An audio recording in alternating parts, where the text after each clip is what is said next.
walang access sa Facebook o kaya sa Messenger, magkopya na lang sa mga kasamahan, ano? Okay. So hindi naman siguro. So lahat kung may wifi naman tayo, pwede tayong maka-access sa Messenger. So yun lang ang paraan natin para hindi tayo mag-aksaya ng masyadong maraming oras.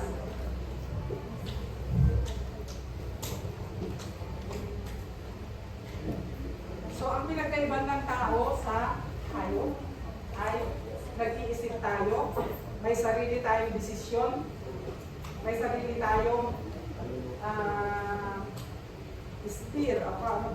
may kakayahan tayo, no? May kakayahan tayo na gumawa ng mga bagay-bagay na dapat natin gawin sa buhay. So, yun ang pinagkaibahan. Maraming pinagkaibahan.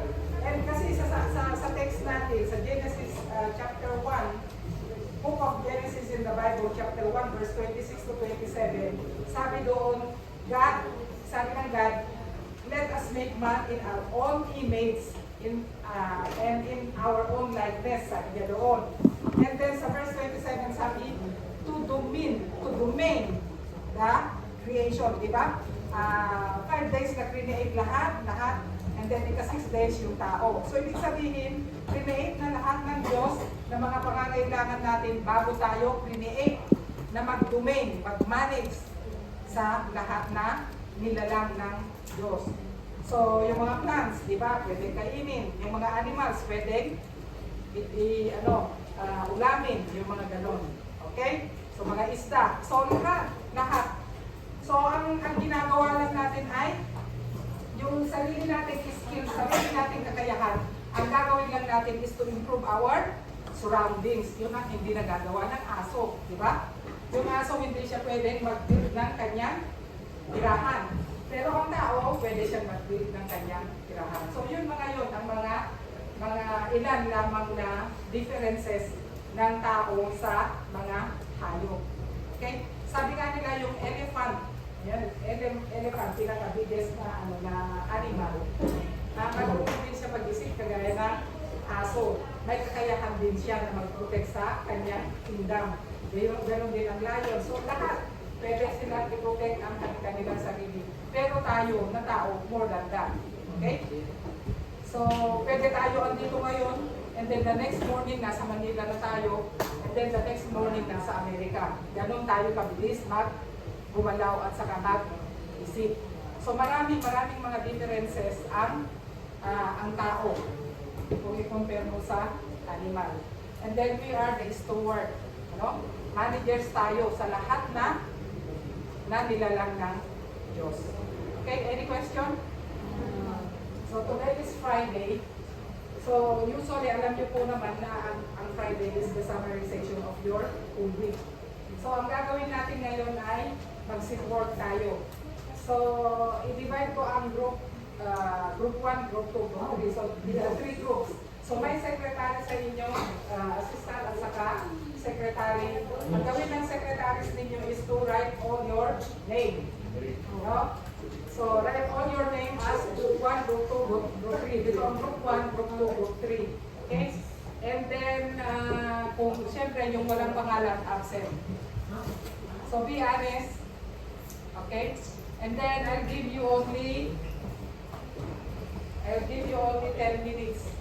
Then after that, I'll give you later on 5 minutes to i-explain nyo yung ginawa ninyo.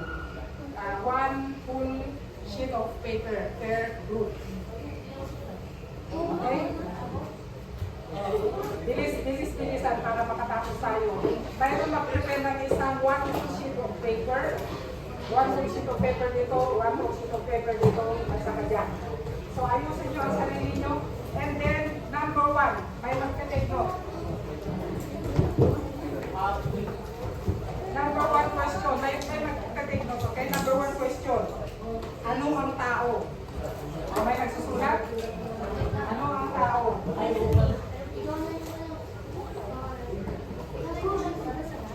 ang tao?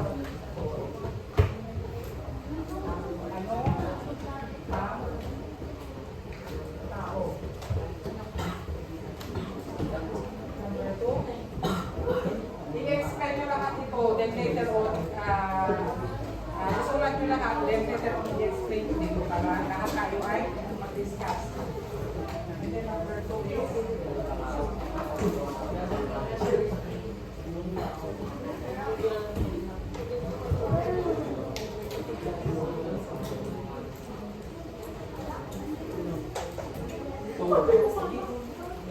Mas na lang pala ng manual sheet. oh, bilis-bilisan.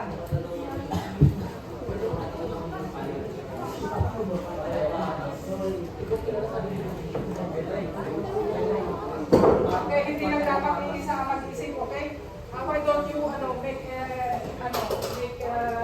round, background kayo,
Sige, sige. Gustahan.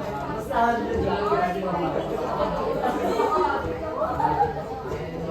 Tol, mali. Tol, di ba? You do your report quietly, please. Quietly.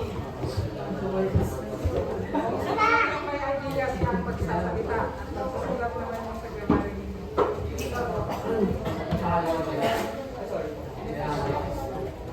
Meron pa sa akin. Bumili ako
Okay.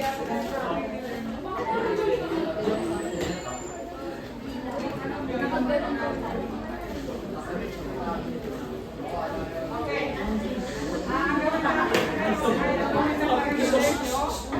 Quiet na please.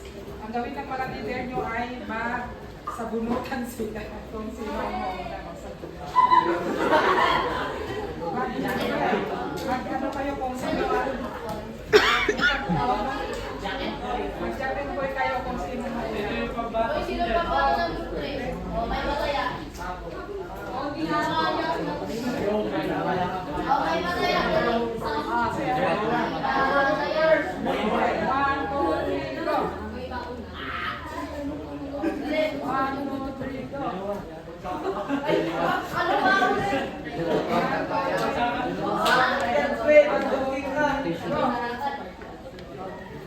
Ano ba? Ba't ka ba nagwawala yung one? O, 1, 2, 3, go. Sino muna? Okay, group 3. Hello everyone, we are ako po ay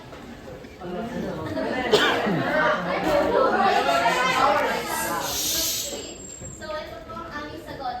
Ano nga ba ang tao? Ang tao ay ginawa ng Diyos gamit ang kanyang imahe. Number 2, sino ang tao?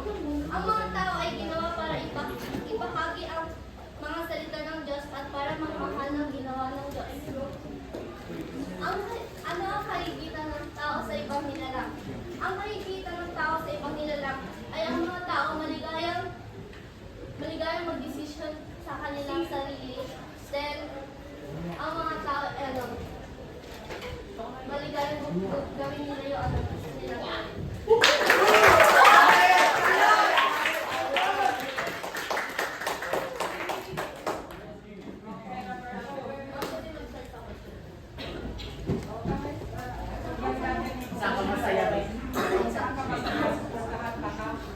Hello! Salamat! I am Marian. So, ang tanong ay, ang kahigitan ng tao sa ibang nilalang. Ano nga ba ang kahigitan ng isang tao sa ibang nilalang?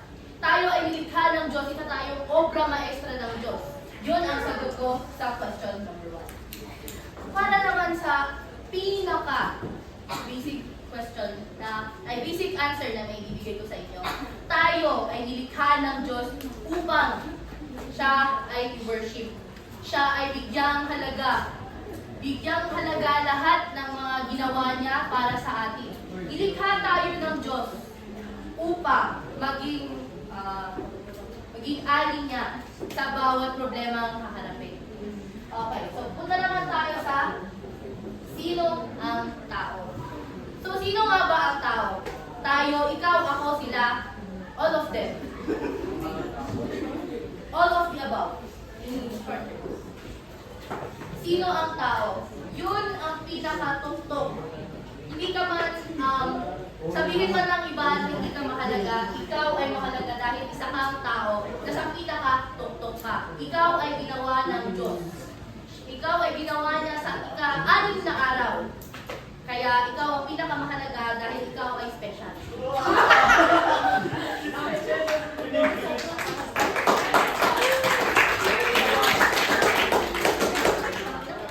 Ipapasa nyo yan sa akin. Bakit yung attendance?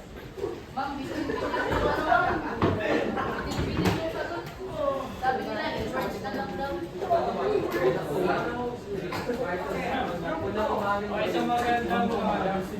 Payat na siya. Hindi ko alam kung bakit ako napunta dito, pero sige. So, unang tanong, ano nga ba? Ano ang tao? Sa tingin mo, ano ang tao?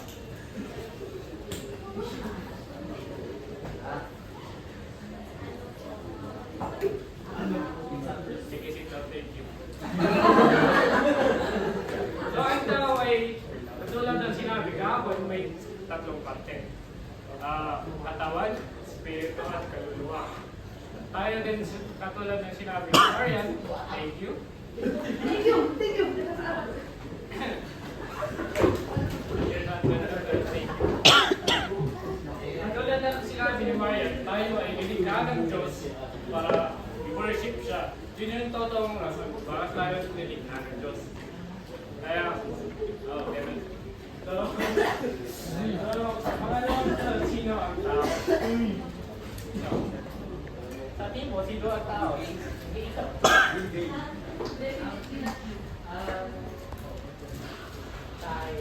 Okay, thank you. Well, tayo naman ang tao. Ang tao din, sinabi din sa Biblia na ginawa tayo ng Diyos para may dominion tayo sa kanyang mga ginawa. So, tayo pa rin, katulad sinabi ni Maya, kahit sino ka man, tao ka pa rin. Kahit gaano ka man kagwapo, kahit gaano ka man kaganda, kahit gaano ka man kapapit, tao ka pa rin sa paningin ng Diyos.